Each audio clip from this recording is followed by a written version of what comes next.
So thank you for downloading the MindPractice 12-week turnaround plan.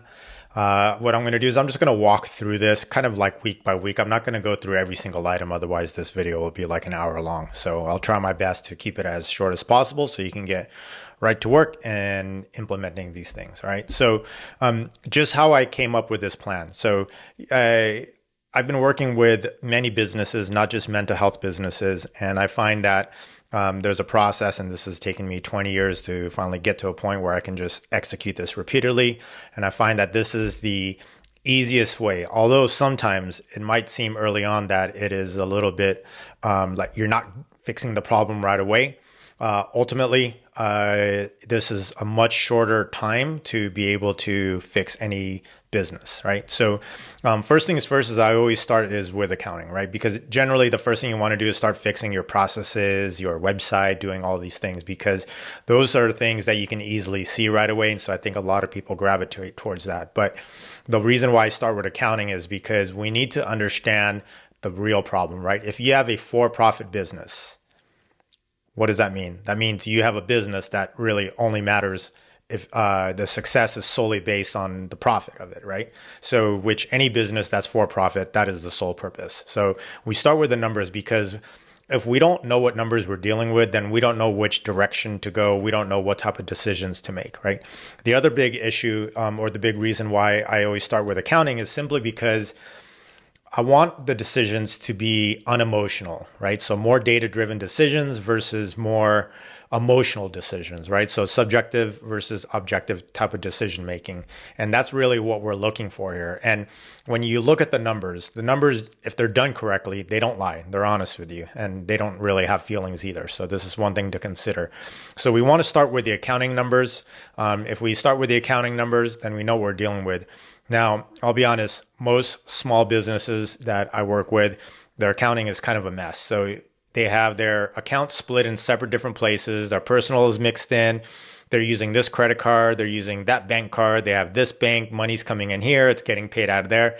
It's just a little bit chaotic. So I'm not asking you to fix all of that within the first week, but what I am asking is that the categorizations are correct. The P&L statement reads accurately. So, this is going to take some time and some effort and a lot of discipline. And so for most people, this is a very emotional process. And I get it, because now you're looking at the truth. And so some people are, they duck their head in the sand to avoid problems. So, this is something that I don't expect to be easy, but I will say this, if you get through this, your life will get a lot easier, right? Because when you know what you're dealing with and you know what the real problems are and you can put a number to it, not just, oh shit, we're having, low sales or low appointments, or man, we're spending a lot of money. Well, how much money? Or I want to buy this. Well, can you afford it? So we always start with the accounting because that allows us to look at the business through a different lens, right? Now, the next thing over here is going to be cutting all the unnecessary expenses, right? So it's easy to get bloat in a company. You start signing up for this subscription. You start being generous with buying lunches for your team. You start buying things for the office that you think you need, right? So what we have to do is we have to put your business on a diet. We have to strip it down so it's running super lean and it's not carrying any fat in the business. So this again is an emotional process because you believe you have these conceptions in your mind that that you need these things, but in reality, most of them you don't need, right? So, when we look at, Spotify or something like that, like, do you really need that? Or can you just get away with using free YouTube, even though it may have ads, right? So I'm just giving an example. Then the other big emotional decision over here is getting into week 3, which is employees, right? So regardless if someone did something bad or not, it's always difficult to let people go. But the reality is that payroll is generally the highest percentage of expenses in any company, all right? Next to marketing, it should be at least. And so, telling someone they're doing a bad job, telling someone you have to let them go because you can't afford to pay them, letting someone go because you have to decide between two people and then the other person is a better performer. I mean, these are all difficult things. So I'm not going to sugarcoat this and say that there's an easy way, objective way, an emotional way to do this. This is going to be an emotional process, right? So, when you do your evaluations, your performance reviews, just think of that as the P&L for your employees, right? So the goal is to be able to make data-driven decisions and not have decisions based on, well, I get along with this person a lot better, so I'm going to keep them, right? Don't do that. So the nepotism and all these things is going to crash a business and take down any business, right? Then we get into the protecting the revenue. So that's making sure that you can collect the money that you're already kind of promised or owed, right? So having a credit card on file, requiring payments before appointments, making sure that patients have a scheduled follow-up before they're leaving the appointment. And then also too is, making sure that you charge for everything, right? So, a lot of times offices do a lot of administrative work for free, FMLA paperwork, writing pet letters, doing all these things that really aren't part of what insurance should cover, or unless you have a cash business, a cash practice, and you specifically state that these are included, that's different.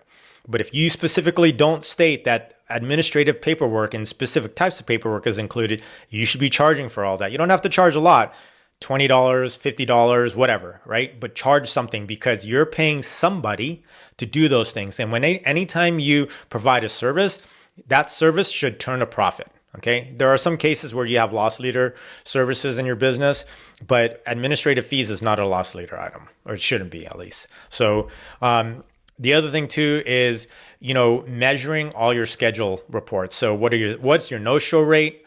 And also too is, what is your fill rate? Like how many, if you have 50 slots or 100 slots a week available for patients and you're only filling up 50, then you have a 50% fill rate. And of that 50, if only 25 show up, then you have a 25% no-show rate.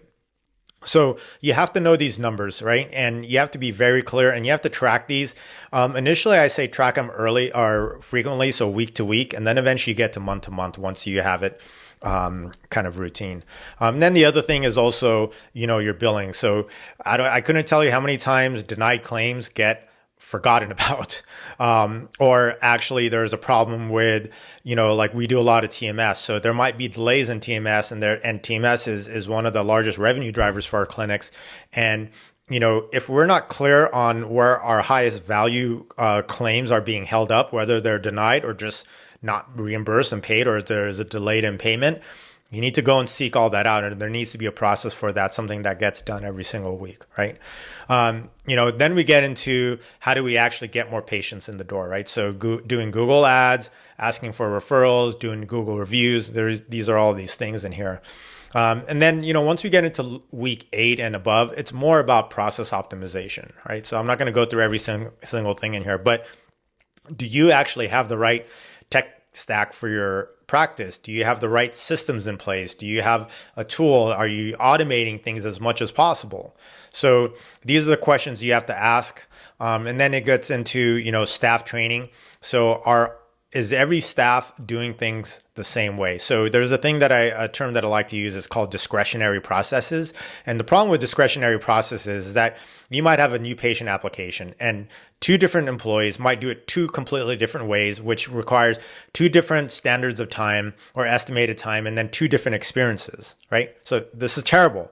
There should only be one way to do everything inside your practice. This is not even a discussion to have. How you do it is a discussion. But the fact that everyone has to do everything one way and the only way should not even be a discussion for a company. So it takes time to develop SOPs. On MindPractice, we give out the most SOPs for our clients, so you don't have to start from scratch.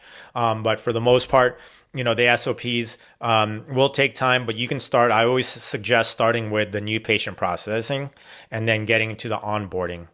So once you get these figured out, which are the most complicated, everything else becomes easier. Then you're just doing small SOPs, throughout the practice just to try and streamline, right?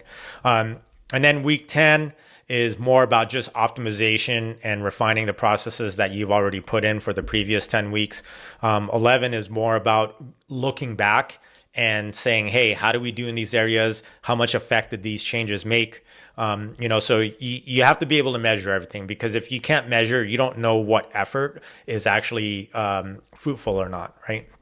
And when you get into week 12, that's more about, finalizing being able to digest the metrics that you've collected and figuring out, okay, for the next quarter, what is most important, or the next year, right? So either way, it's upcoming strategy, because you should definitely always be thinking about what problems do we have in the business? Because let's say you have, 50 problems, right? You're not going to be able to solve all 50 in one quarter. It's just not possible. But can we pick the top 5 or the top 10 for now? That's going to have the most impact to the business. And impact could be revenue. Impact could be retention rate. Impact could be, reducing turnover rate with your staff. So it just kind of depends on what is important for you. But this is my thought process with the 12-week turnaround plan. As always, if you have any questions, you can go ahead and schedule a free 15-minute call with me. It doesn't cost you anything. You can ask me any questions. My goal is to help you have a profitable practice. Obviously, we provide a software and platform.